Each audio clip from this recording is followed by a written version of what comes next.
Meanwhile, hi, this is Seb. And this is Marcus.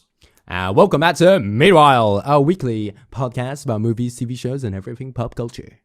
Yeah, so this time it's a first. We're actually recording this for YouTube and Spotify, etc. So if you're listening on DSPs, that is digital streaming platforms for you nerds out there, hit the follow button, head to our bio, and you will see our YouTube in there. If you're watching this on YouTube, what is up? Hello, you can see our ugly ass faces. Hit the comment section down below. Look in the description, and you'll be able to see all of our good links, our Instagram, all that good shit. Yes, It is Meanwhile. What are we doing today? So today, we are going to be talking about HBO Max specifically. So this is kind of like it's like a Meanwhile news roundup, but also going to be a little longer than a regular It's Meanwhile news roundup. It's a focused news roundup. Yeah.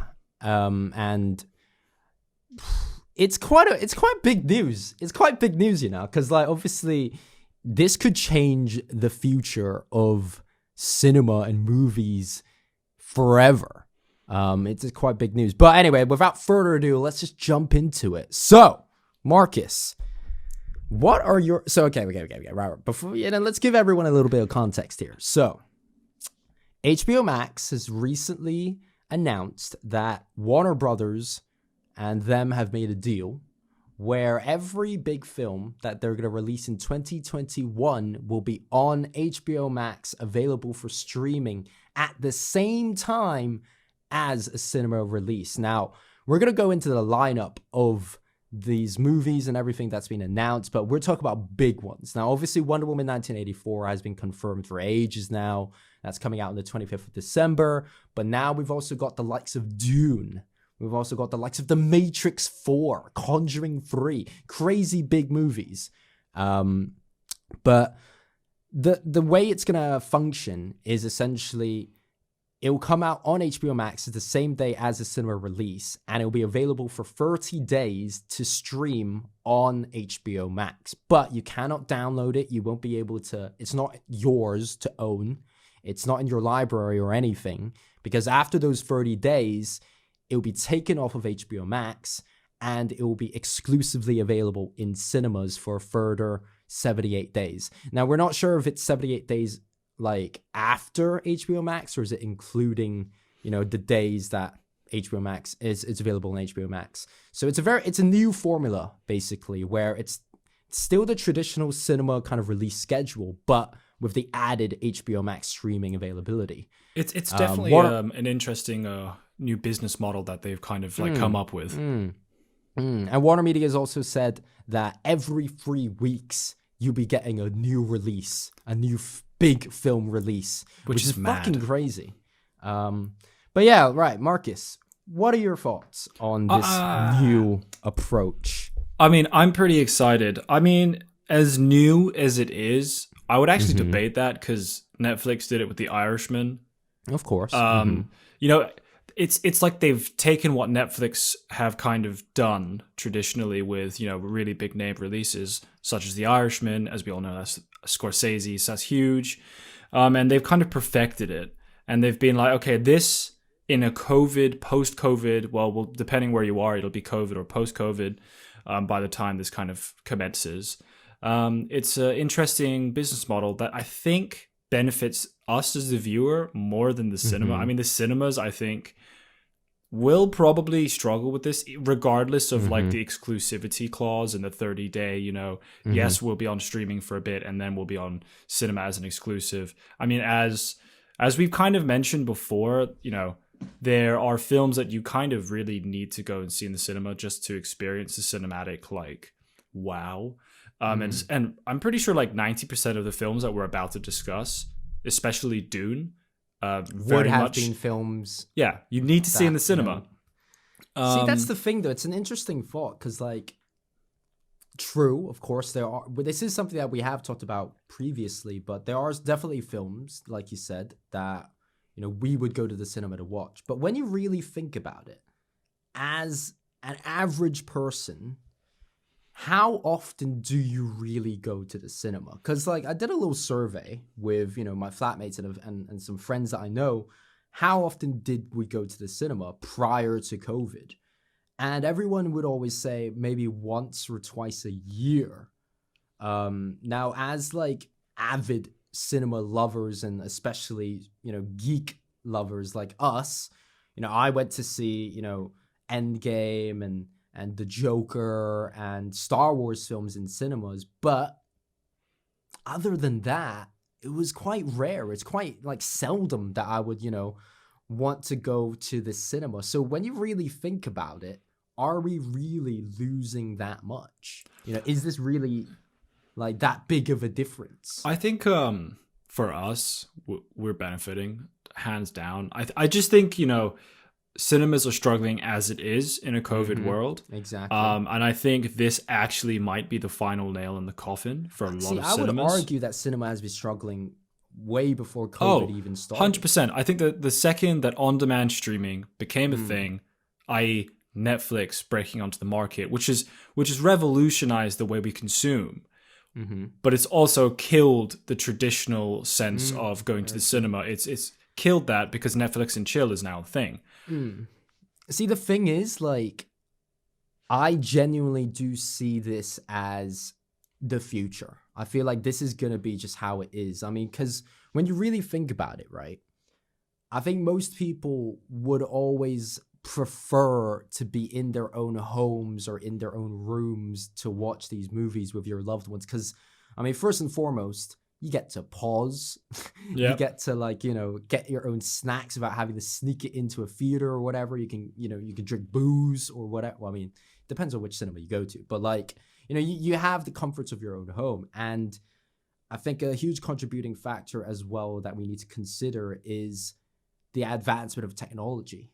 We've got, like, 4K monitors, 4K TVs, 4K projectors even. And, some people even have surround sound, crazy sound systems. Dolby Atmos is a thing at home now. Like, you can truly experience, like, almost the cinema quality. I mean, 4K Blu-ray is a thing now. I mean,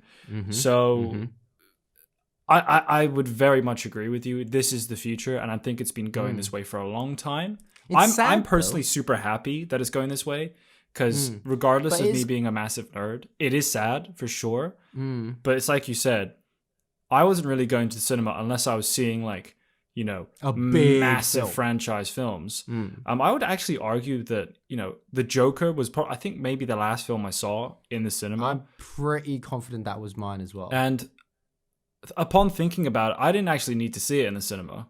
Like, that film works just as well at home for me. I feel like Joker is one of those. But here's the thing, right? I feel like when it comes to, the way forward for cinemas and for movies is, I feel like independent and smaller theaters will probably struggle. Well, they are struggling because of COVID, and they will continue to struggle because of, streaming and everything. And we're probably going to see lots of closures, unfortunately. But, I feel like there'll always still be a couple, hanging around. Like, there'll always be cinema lovers, avid fans, and that will keep that culture alive, which is beautiful, and it's great. But I think that's it. And then obviously we've got, bigger chains and bigger, but they're the ones that are, like, reportedly struggling harder than anyone else. True. But I guess, like, what I'm trying to say is, because people only go and see these movies now and then, I think there'll still, there'll be a few dotted around, but I think the future of movies is going to be in your own home.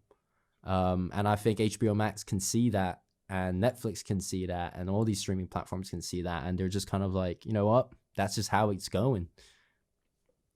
Yeah, no, I definitely agree. In my opinion, as long as Prince Charles is still open, that's fine with me. It's a weird thing where I've got to the stage of, I kind of only go to the cinema to watch old films because, very true. It's one thing to go and watch, the new Star Wars in the cinema, but, and just be let down every time. But it's a completely different thing to go and watch like your favorite movies. Watch The Goonies for the first time on the big screen. Oh, yeah, exactly. Going back and rewatching Lord of the Rings in a cinema. Very true. Very true. I actually prefer. I mean, this is a personal opinion. I don't know if you agree, but I kind of enjoy going to the cinema to watch old films. Yeah, because I agree too. I would almost say that old films make sense to go watch in a cinema rather than all these new films that are coming out that you can watch and benefit from the 4K TV that is pretty affordable now, from the Dolby Atmos that you can have in your home. You know, the cinema experience is kind of what you make it. All you need to do is turn the light out, have a decent sized TV or monitor, you know, some okay, like, you know, speakers, some popcorn. I mean, you're good really at home. And the thing is, like, obviously we're kind of forgetting like mobile devices, iPads, iPhones, and well, not just Apple products, obviously, but like, you know, the ability of being able to watch these films anywhere and everywhere, like on the commute, on the train, being on the able bus. to download stuff. Exactly. You know, with Amazon, with Netflix, all of these streaming services, you can download your content and you can watch it on the go. Offline. Personally, I hate doing that. Screens, yeah, just I don't too really small. do it either. And also, like, you're on a commute, man. Like, the amount of times I've missed my stop because I'm like in the like knee deep in last Airbender or something. I'm just like, this is so sick, and then I'm like, soccer, yes. Shit, I've missed my 5 stop. stops. Yeah, I'm late to work. Oh no. Exactly, but it's is definitely an interesting time, and this is a very apt time for this to all be happening. I think this is. We'll look back at this in a few years and we can pinpoint that this is the turn of the tide next to Netflix becoming a thing, Amazon Prime Video. This is probably the next step to kind of making it that. Very true. And I feel like in many ways, I think theaters, like actual cinemas and theaters, they'll kind of become like Blockbuster. They'll slowly be phased out, but obviously now in the whole world there's only one Blockbuster left. Now it won't get to that point where there'll only be one cinema left in the world. I reckon, like, I think I checked, London has about 700 theaters in Central alone or something, like something crazy. It'll probably go down to maybe 20 or 30 in the next couple of years and stuff, but that's still, you know, something. And I think that is just how things will go. I'm quite interested to see the impact this has on indie films, because you know, a lot of indie cinemas support indie films, which kind of, you know, become underground hits and then kind of eventually make their way to cult status, etc., etc. I'll be interested to see how that actually affects the indie film industry, because that is a whole thing in itself. I actually feel like, I mean, you've touched upon a very interesting subject altogether, which is streaming has deeply changed and influenced the way people make movies now. You know, prior to Netflix and all of these like empires and stuff, you know, the traditional Hollywood system is admittedly a little bit archaic and quite hard to get into, because it's more of a who do you know, who have you slept with, who do you know, and like, you know, blah blah blah kind of vibe. Whereas now, I'm not saying it's easier by a lot, but it definitely is easier for, you know, an individual artist or someone with a script or an idea or an IP to pitch it to these streaming services and for them to be like, yeah, you know, we see a gap, let's make it. And I'm speaking from experience here because I'm currently working on a project that I will be doing the same process of pitching it to these people, to Netflix, whatever, to make it. So I think like there'll always be the OG kind of more old school kind of directors and films that are made in the traditional way. And I'm talking about people with more clout, like more, you know, established names such as Spielberg or Tarantino or say Wes Anderson or Gaspar Noé or something. That will still, you know, be kind of like doing the classic thing. But like you said, even Scorsese was like open to, you know, releasing, which is kind of crazy because I thought him of all people would be super against it. But I think, in my opinion, I think that was purely down to nobody wanted to finance the film. I genuinely think it's that, you know, Netflix have the money to throw around and just be like, yeah, here's like 500 mil for a film. And I think the main thing is just like having that kind of foresight and that realization of like, this is just how cinema is going. This is just how the industry is going, the direction that we're headed in. But I think it's important to consider, you know, the way films are being made now with streaming kind of made in, with thought about like during that whole pitching process and that kind of like formalization process. And, it makes people kind of feel like we don't really need theatrical releases anymore. It's kind of mad because it does even open the discussion of, like, it's like you were saying, it changes the way people are making things. You think of Netflix pushing the boundaries with Bandersnatch. Recently I watched the new Kimmy Schmidt movie. For any of you guys who know what that is, like, it's a comedy series, but they made a film and you could pick the same as Bandersnatch. Oh wow! And they did a Bear Grylls one as well. Okay. I mean, okay. it's an interesting. I think it's a bit gimmicky, because I think unless Bandersnatch is the only one where you actually had outcomes that differed from one solid ending. Everything else I've played. See what I mean? I can't say I've watched. It's more like playing a game. It kind of changes the content for me. At the moment, I think that kind of content is in its infancy, and I'm really excited to see what will happen. Because if we got imagine Christopher Nolan making a film that had these decisions you could make throughout it. That would be interesting. I think they need someone who has like this crazy mind to come on and be but like, I think we're going into quite people. a niche kind of like, I think it'll become a thing though. I'm calling it here. Because I don't know, let's man. be real, I'm not sure. I don't feel like people are that intrigued. But I think like it's still early days. They were intrigued by Bandersnatch because it was like, ooh. But I feel like that got pretty old. If I'm completely honest. It did. There's no replay value after you've done XYZ. But it's interesting to think about for sure. But yeah, I feel like another thing to consider is, of course, the money that these streaming platforms are making would allow them to obviously put money into projects, like you said earlier with, the Scorsese thing. So with, most of people absorbing their movies via streaming, Netflix is making hella money, even though they're always in debt and shit. And Amazon Prime and blah, blah. And like we've got Apple TV, HBO Max, which is obviously the main topic for today.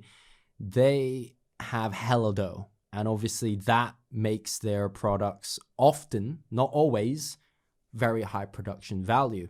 Now, there's a whole other tangent and a whole other topic that we'll probably cover in another episode of Netflix, like these streaming originals, why sometimes they look expensive but feel cheap, if you get what I mean. I feel like a film feels like Netflix is a genuine like statement that one person can make. Like it feels like a Netflix film, it looks like a Netflix film.